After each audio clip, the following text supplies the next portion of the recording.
नमस्कार, मैं डॉक्टर अशोक त्रिपाठी आपका स्वागत करता हूं अपने channel history, culture, historiography and research methodology में। दोस्तों, हिंदी साहित्य के इतिहास की श्रृंखला में आज का जो टॉपिक है वो है रीतिकालीन काव्य की विशेषताएं। तो मित्रों, इसके पहले कि इस टॉपिक पे हम चर्चा प्रारंभ करें, आपसे सदैव की भांति निवेदन है कि आप चैनल को सब्सक्राइब करें और लाइक करें वीडियो को, और साथ ही साथ जो है अपने कमेंट्स वगैरह अवश्य दें। तो आइए हम चर्चा प्रारंभ करते हैं। मित्रों, रीतिकाल हिंदी साहित्य में बड़ा ही महत्वपूर्ण समय था और ऐसा कहा जाता है कि 17वीं शताब्दी हिंदी साहित्य का स्वर्ण युग थी। इस समय जो कविताएं लिखी गई इस काल में, निश्चित रूप से वो बहुत ही उच्च कोटि की कविताएं थी। उत्तर मध्यकाल को हिंदी साहित्य का रीतिकाल कहा जाता है। रीतिकाल के नाम से उसे अभिहित किया जाता है।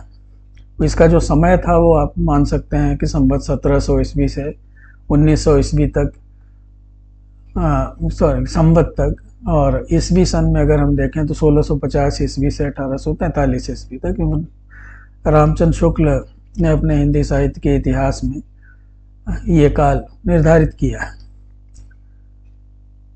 मित्रों, इस समय तक हिंदी काव्य अपनी पूर्णता को प्राप्त हो गया था। श्रृंगार संबंधी रचनाओं की अधिकता के कारण इस काल को श्रृंगार युग अथवा कला युग की संज्ञा दी जाती है विद्वानों के द्वारा। तो आचार्य शुक्ल ने, जहाँ तक इस काल के नामकरण का प्रश्न है, तो आचार्य शुक्ल ने इस काल का नामकरण करते हुए यह स्पष्ट नहीं किया कि रीति शब्द का वास्तव में अर्थ क्या है अथवा रीति शब्द से अभिप्राय क्या है। परिणामतः परवर्ती विद्वानों को इस शब्द की व्याख्या अपने अपने ढंग से करनी पड़ी। आचार्य हजारी प्रसाद द्विवेदी ने इसका स्पष्टीकरण करते हुए लिखा है कि यहाँ साहित्य को गति देने में अलंकार शास्त्र का ही जोर रहा है, जिसे उस काल में रीति, कवित्व रीति या सुकवि रीति कहने लगे थे। तो संभवतः इन शब्दों से प्रेरणा पाकर शुक्ल जी ने इस श्रेणी की रचनाओं को रीति काव्य कहा है। मित्रों, डॉक्टर नगेंद्र और पंडित विश्वनाथ मिश्र ने भी इसी से मिलती जुलती व्याख्या प्रस्तुत की है और रीति शब्द को काव्य रीति का संक्षिप्त रूप बताया है। विश्वनाथ मिश्र जो है इसे श्रृंगार काल कहते हैं। अस्तु, इसमें कोई संदेह नहीं कि रीति शब्द का प्रयोग काव्य रीति के अर्थ में ही किया गया था। डॉक्टर राम कुमार वर्मा इसे कला काल कहते हैं, वहीं मिश्र बंधु इसे अलंकृत काल की संज्ञा देते हैं। तो रीति शब्द जो है वो रीड धातु से बना है, जिसका अर्थ है ढंग, प्रकार, परिपाटी, रस, रिवाज या प्रणाली इत्यादि। तो इस प्रकार निस्संदेह रीति शब्द का प्रयोग काव्य रीति के अर्थ में ही किया गया था और आज भी हिंदी साहित्य में इस शब्द का व्यवहार इसी अर्थ में होता है। तो रीति शब्द का अर्थ आपके समझ में आ गया होगा। आइए चर्चा को आगे बढ़ाते हैं। रीतिकालीन काव्य किन परिस्थितियों में प्रस्फुटित हुआ, थोड़ी चर्चा उसके ऊपर करना भी समीचीन होगा, जो समकालीन परिस्थितियां थी। तो रीतिकाल का आरंभ 17वीं शताब्दी के उत्तरार्ध में, यानी कि लगभग 1650 ईस्वी से होता है। 17वीं शताब्दी भारतीय इतिहास में बहुत ही महत्वपूर्ण स्थान रखती है। इस समय तक मुगल शासन की जड़ें गहराई तक जम चुकी थीं और उसने राजनैतिक तथा आर्थिक स्थायित्व प्राप्त कर लिया था और इसका स्वाभाविक परिणाम यह हुआ कि जनसाधारण ने संतोष की सांस ली वातावरण जो पहले उथल पुथल का वातावरण था, जो मैंने भक्ति काल वाले वीडियो में आपको बताया था कि उस समय राजनीतिक रूप से आम जन जो थे वो पीड़ित थे, आर्थिक रूप से पीड़ित थे, संतरासग्रस्त थे। धर्म और समाज इत्यादि जो थे वो पूरी तरह से उनमें उथल पुथल मची हुई थी। लेकिन अब धीरे धीरे वातावरण जो है वो शांत होने लगा, और तो इसका स्पष्ट प्रभाव समकालीन साहित्य, विशेष रूप से हिंदी साहित्य के ऊपर पड़ा। और हिंदी साहित्य जो था वो अधिकांश जनसंख्या के संसर्ग का माध्यम थी। इसलिए हम ये देखते हैं कि हिंदी साहित्य में उस समय जो काव्य रचा गया उसका प्रभाव उस समय की आम जनता के ऊपर भी देखा जा सकता है। मित्रों, 1650 ईस्वी के बाद भक्ति काल समाप्त होने लगता है, और उसके बाद हम ये देखते हैं कि रीति काल का प्रारंभ होता है। अतएव रीति काल का साहित्य भक्ति काल से परिमार्जित या भक्ति काल के परिमार्जित साहित्य से अनुप्राणित है। यह परिवर्तन का युग था, और हम देखते हैं कि धार्मिक विषयों का स्थान धीरे धीरे सांसारिक विषयों ने लेना प्रारंभ कर दिया था।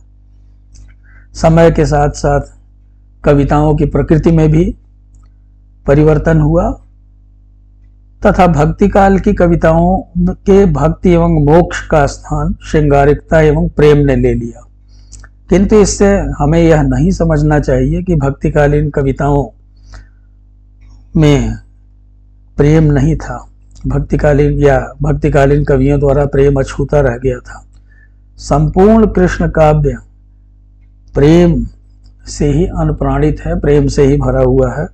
दोनों कालों में अंतर यह है कि जहाँ भक्त कवियों ने ईश्वर प्रेम का चित्रण किया, वहीं रीतिकालीन कवि प्रेम को मानवीय स्तर तक ले आए। यह धर्मनिरपेक्ष अभिगम ही रीतिकालीन साहित्य की आधारशिला है। मित्रों, इसमें संदेह नहीं है कि काव्य रीति का सम्यक समावेश सर्वप्रथम आचार्य केशव ने ही किया। यद्यपि इसके पूर्व भी कृपाराम, मोहनलाल, नरहर कवि आदि द्वारा इस दिशा में कुछ प्रयास किया गया था। केशव ने काव्य के सब अंगों का निरूपण शास्त्रीय पद्धति पर किया। वे काव्य में अलंकारों का स्थान प्रधान समझने वाले चमत्कारी कवि थे। उन्होंने कवि प्रिया, रसिक प्रिया आदि ग्रंथों की रचना की।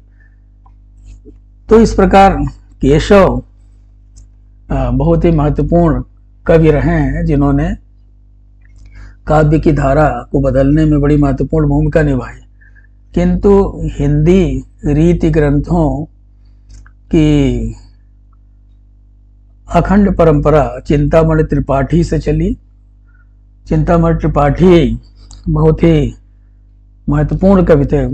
अपने हिंदी साहित्य के इतिहास में रीतिकालीन कवियों का वर्णन करते हुए सबसे पहले कवि के रूप में चिंतामणि त्रिपाठी का ही वर्णन किया है आचार्य रामचंद्र शुक्ल ने।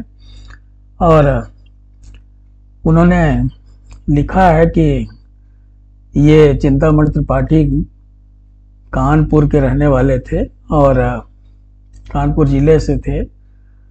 और ऐसा कहा जाता है कि चिंतामणि, भूषण, मतिराम और जटाशंकर ये चारों भाई थे और ये चारों ही कवि थे, जिसमें से प्रथम तीन के बारे में तो आप जानते ही हैं। काफ़ी अच्छे कवि रहे हैं वो, चाहे चिंतामणि हो, चाहे भूषण हो, चाहे मतिराम हो। जटाशंकर के बारे में थोड़ा हम कम सुनते हैं, लेकिन इन तीनों के बारे में बहुत अधिक हम सुनते हैं। तो चिंतामणि त्रिपाठी से ही हिंदी रीति ग्रंथों की अखंड परंपरा चली। उन्होंने काव्य विवेक, कवि कुल, कल्पतरु तथा काव्य प्रकाश नामक 3 ग्रंथ लिखे और पिंगल अथवा छंद शास्त्र पर भी उन्होंने पुस्तक लिखी। उसके उपरांत लक्षण ग्रंथों की भरमार सी होने लगी।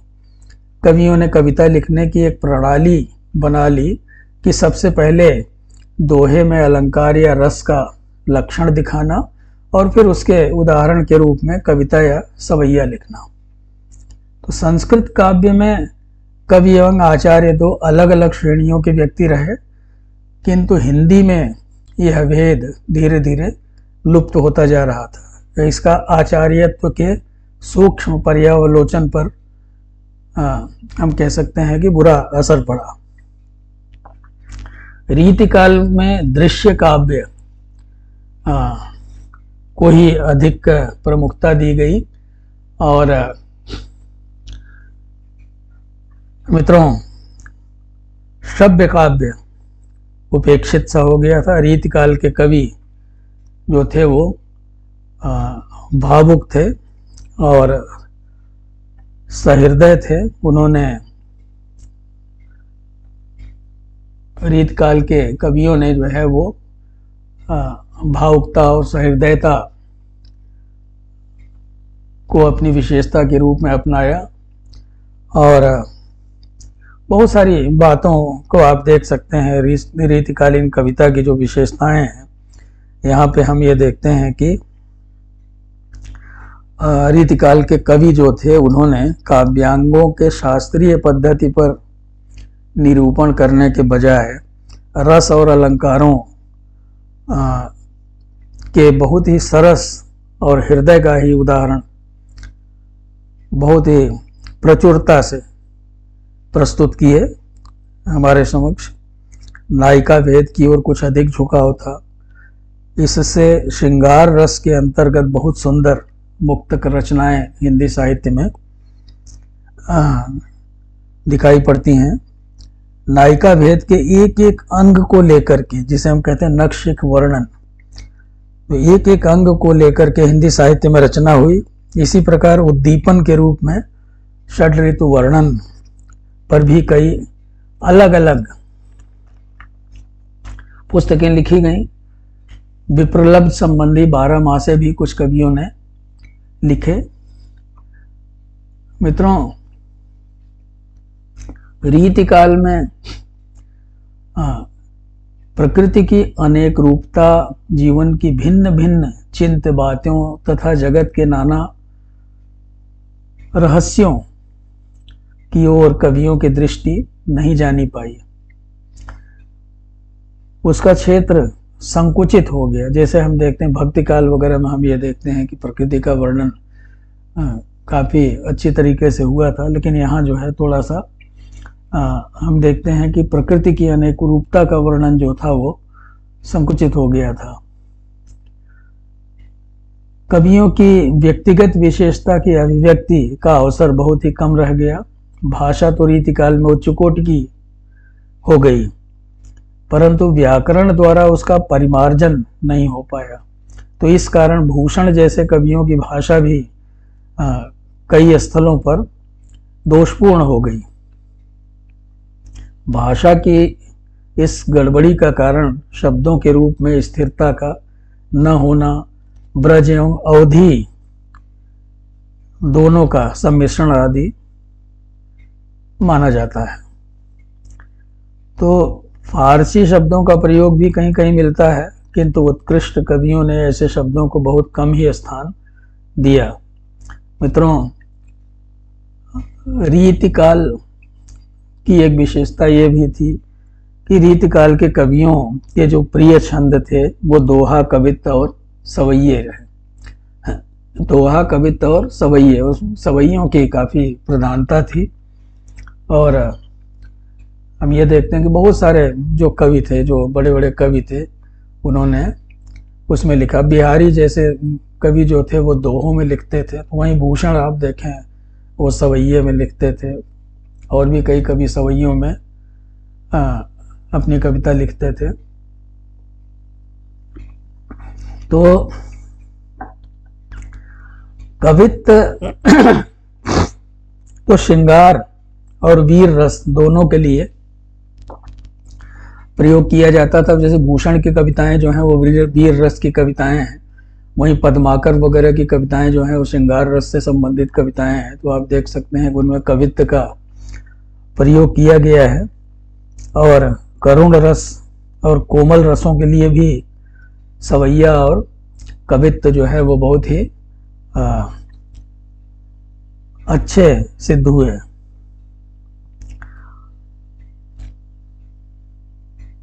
इस काल में श्रृंगार रस की ही प्रधानता थी, और कभी कभी तो ऐसा भी देखने में आता है कि श्रृंगार रस के वर्णन में कभी कहीं कहीं अश्लील हो जाते हैं, तो अश्लीलता की सीमा तक भी जो है श्रृंगार रस को पहुंचा दिया गया था कहीं कहीं। इसका कारण यह था कि उस समय के शासकों ने कवियों को संरक्षण देने में विशेष रुचि दिखाई, और कवियों की काव्य प्रतिभा का विकास राज दरबार में हुआ या राज दरबारों के संरक्षण में हुआ।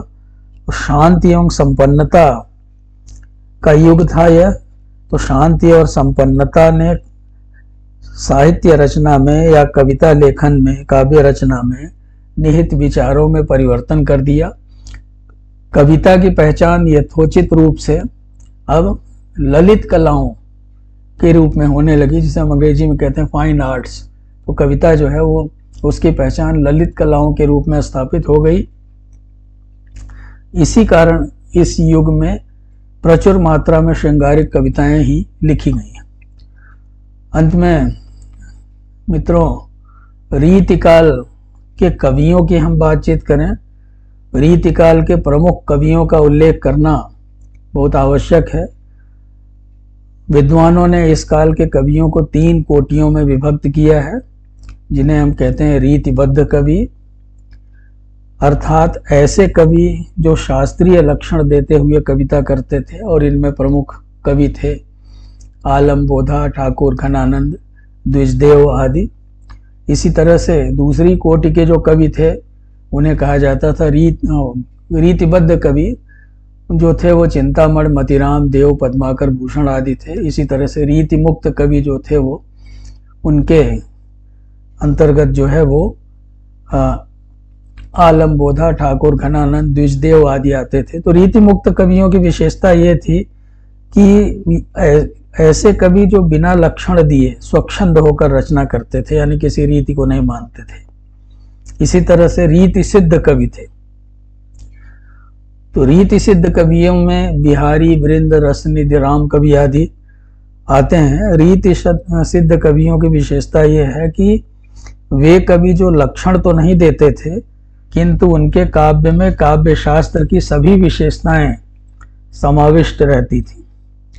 और इस काल के जो प्रमुख कवि थे उनमें से सबके बारे में बताना तो बहुत कठिन है, क्योंकि आचार्य, अब आप देख सकते हैं अपने स्क्रीन पे, आचार्य रामचंद्र शुक्ल ने अपने हिंदी साहित्य के इतिहास में रीतिकाल के ढेर सारे कवियों का वर्णन किया है। मुख्य रूप से जो रीतिकाल के प्रमुख कवि थे उनमें 57 प्रमुख कवि थे। उसके अलावा करीब 46 फुटकल कवियों की उन्होंने सूची दी है, और उनकी कविताओं के उन्होंने उदाहरण भी दिए हैं। तो मित्रों, चिंतामणि जो थे वो रीतिबद्ध कवि थे। अब चिंतामणि ने काव्य के सभी अंगों पर ग्रंथ लिखे। इनकी भाषा बहुत ही उच्च कोटि की थी, बहुत ही ललित थी, बहुत ही मनोहर थी, और साथ ही साथ जो है वो सानुप्रासिक भाषा होती थी। इन्होंने बहुत सारी कविताएं लिखी। अब जैसे आप देखिए एक उदाहरण आप देखें कि एक आज में कुंदन बेल लखी, मणि मंदिर की रुचि वृंद भरें, कुरविंद के पल्लव इंदु तहाँ, अरविंदन ते मकरंद झरें, उत बुंदन के मुक्तागन भय, फल सुंदर भय, पर आनि परें, लखियों दुति कंद आनंद कला, नंद नंद शिला द्रव रूप धरें। तो हम इस तरह से देखते हैं कि इनकी जो भाषा है वो बहुत ही ओजपूर्ण है, बहुत ही माधुर्यपूर्ण है, बहुत ही मनोहर है और सांप्रासिक है। तो अब जैसे हम रीति सिद्ध कवि हैं, तो रीति से या रीति मुक्त कवि हैं। रीति मुक्त कवियों में आलम बोधा, ठाकुर घनानंद, द्विजदेव आदि आते हैं। तो हम बहुत ज़्यादा तो हम यहाँ एग्जाम्पल नहीं दे सकते, लेकिन अगर हम देखें द्विजदेव की बात करें हम, तो ये अयोध्या के महाराज थे और इनकी बड़ी कविताएं इनकी बड़ी सरस होती थी। इन्होंने जो है ऋतुओं का जो वर्णन किया है वो आचार्य शुक्ल जी कहते हैं कि वो बहुत ही मनोहर है। इन्होंने श्रृंगार बत्तीसी और श्रृंगार लतिका नामक ग्रंथ रचे थे। और तो इन्होंने कुछ कविताएं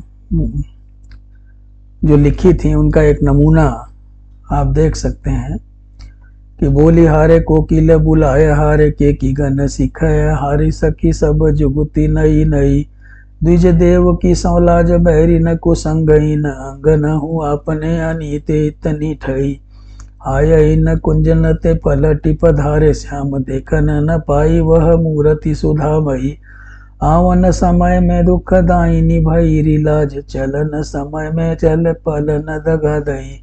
तो इस तरह से आप देखते हैं कि कवित्व की शैली में जो है वो कविता इन्होंने भी लिखी है। इसी तरह हम जो है रीतिबद्ध कवि में मतीराम का एक उदाहरण देखें। मतीराम जो है वो किस प्रकार से श्रृंगारिक कविता, आप देखिए कि यहाँ पे काव्य सौंदर्य इनका देखिए श्रृंगारिक कविता में कि केली के रात या घाने नहीं, दिन में ही लला पुनि घात लगाई, प्यास लगी को पानी दे जइयो, भीतर पैठ के बात सुनाई, जेठी पठाई गई दुलही हंसी हेरी हरे मतीराम बुलाई, कान के बोल में कान न दीनो, सो गेह की देहरी पे धरी आई। तो यहाँ आप देख सकते हैं कि नायक और नायिका जो है किस तरह से जो है वो मिलने की जुगत करते हैं। नायक जो है वो पानी की मांग करता है, लेकिन नायिका जो है वो पानी दरवाजे पर रख के फिर अंदर चली गई। तो इस तरह की मतलब चुहलबाजी, हंसी ठिठोली, ये हम मतीराम की कविताओं में देख सकते हैं। श्रृंगारिकता से भरपूर उनकी कविताएं हैं। इसी तरह से हम पद्माकर का एक उदाहरण ले लें। पद्माकर जो है वो बहुत ही अच्छे कवि थे और पद्माकर ब्राह्मण थे और इन्होंने बहुत सुंदर सुंदर कविताएं लिखी हैं। कई राज दरबारों इत्यादि में भी रहे वो पद्माकर। और तो उन्होंने जो कविता, अब जैसे एक होली के ऊपर उनकी कविता आप देखें कि फाग की भीर अभीरन में गही, गोविंद ले गई भीतर गोरी, भाई करी मन की पद्माकर, ऊपर नाई अबीर की झोरी, छीन पितंबर कम्मर तेसु, विदा दई मीड़ कपोलन रोरी, नैन नचाय कही मुस्काए, लला पुनि आइयो खेलन होरी। इसी प्रकार से रीतिकालीन कविता में हम बिहारी के कविता के कुछ नमूने देख सकते हैं। बिहारी जो है वो रीति सिद्ध कवि थे और बिहारी सतसई नाम से जो है हमें उनका एक ग्रंथ प्राप्त होता है। और बिहारी जो थे वो निश्चित रूप से रीतिकाल के सबसे बड़े कवि माने जा सकते हैं। और तो उनकी जो कविताएं हैं वो बहुत ही महत्वपूर्ण हैं, बहुत ही चुटीली हैं और दो लाइन में वो किस तरह से बड़ी बड़ी बातें कह देते हैं, उसकी क्षमता आप देखिए। उनकी कविताएं श्रृंगारिकता से भरपूर हैं। अब जैसे आप देखिए कि नासा मोरी नचाई दृग, करी कका की सौं, कांटे सी कसके हिये, गड़ी कटीली भौं, दृग ऊर्झत टूटत कुसुम, जुरत चतुरचित प्रीति, परति गांठ दुर्जन हिये, दई नई यह रीति, सघन कुंज छाया सुखद, शीतल मंद समीर, मन हुए जात अजों वहे, वा जमुना के तीर। इसी तरह आप बोधा जो है जो कि रीत मुक्त कवि थे। बोधा जो है वह सरयू पारीण ब्राह्मण थे, बांदा राजापुर के रहने वाले थे और कहते हैं कि पन्ना के दरबार में इनकी अच्छी प्रतिष्ठा थी। इन्होंने बहुत ही रसिक इनको माना जाता था और इन्होंने बहुत अच्छी अच्छी कविताएं, इन्होंने भी खूब कवित्व लिखे हैं। और एक उदाहरण देखिए कि हिली मिली जाने तासो मिली के जनावे हेत, हित को न जाने ताको हितु न बिसाहिए, होय मगरूर तापै दूनी मगरूरी कीजे, लघु व चलो जो तासो लघुता निबाहिए। बोधा कवि नीति को निबेरो यही बात यह है, आपको सराहे ताही आपहु सराहिए। दाता कहा सूर कहा सुंदर सुजान कहा, आपको न चाहे ताके बाप को न चाहिए। तो इस प्रकार से हम ये देखते हैं कि बोधा जो थे वो बहुत ही महत्वपूर्ण कवि थे। उन्होंने बड़ी सुंदर सुंदर रचनाएं लिखी। अब आइए हम बात करें भूषण की।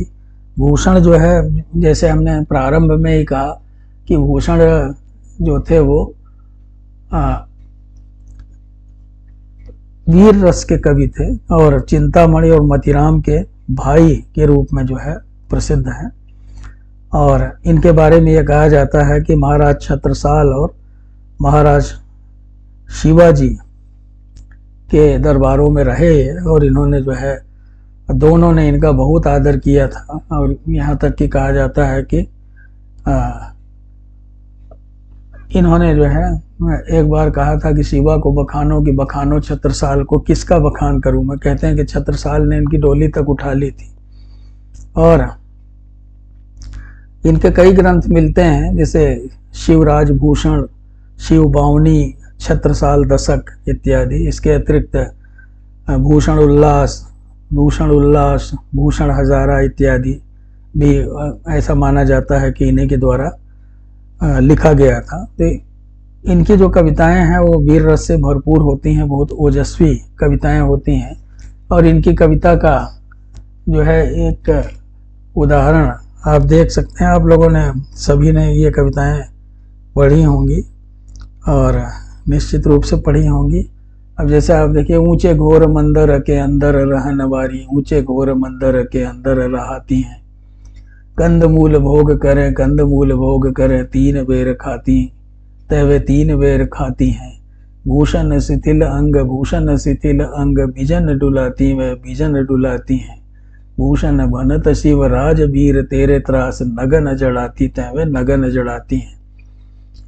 अर्थात जो रानियां जो है ऊंचे ऊंचे महलों में रहा करती थी, अब वो पर्वत की गुफाओं में रह रही हैं। जो कंदमूल का भोग लगाती थी, अब कंदमूल ही खा के रह रही हैं। जो 3 बार खाती थी वो 3 बेर खा करके जीवित रह रही हैं। तो इस तरह से हम देख सकते हैं कि शिवाजी के डर के कारण क्या स्थिति हो गई है उनके शत्रुओं की, तो ये इसमें दिखाई पड़ता है। इसी तरह से बहुत सारी कविताएं उन्होंने जो है वीर रस की लिखी हैं।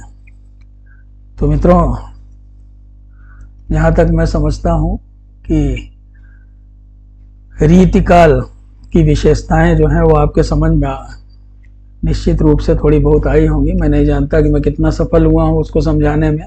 बहुत ही संक्षिप्त ये वीडियो मैंने आपके लिए बनाई है। यदि आपको ये वीडियो पसंद आई हो तो आप चैनल को लाइक करें अवश्य और सब्सक्राइब करें, बेल आइकन भी दबाएं जिससे नई नई वीडियोस की आपको सूचना मिलती रहे। और मुझे बताएं भी कि आपको किस विषय पे वीडियो चाहिए, तो मैं उस वीडियो बना के आपको दूंगा। बहुत बहुत धन्यवाद।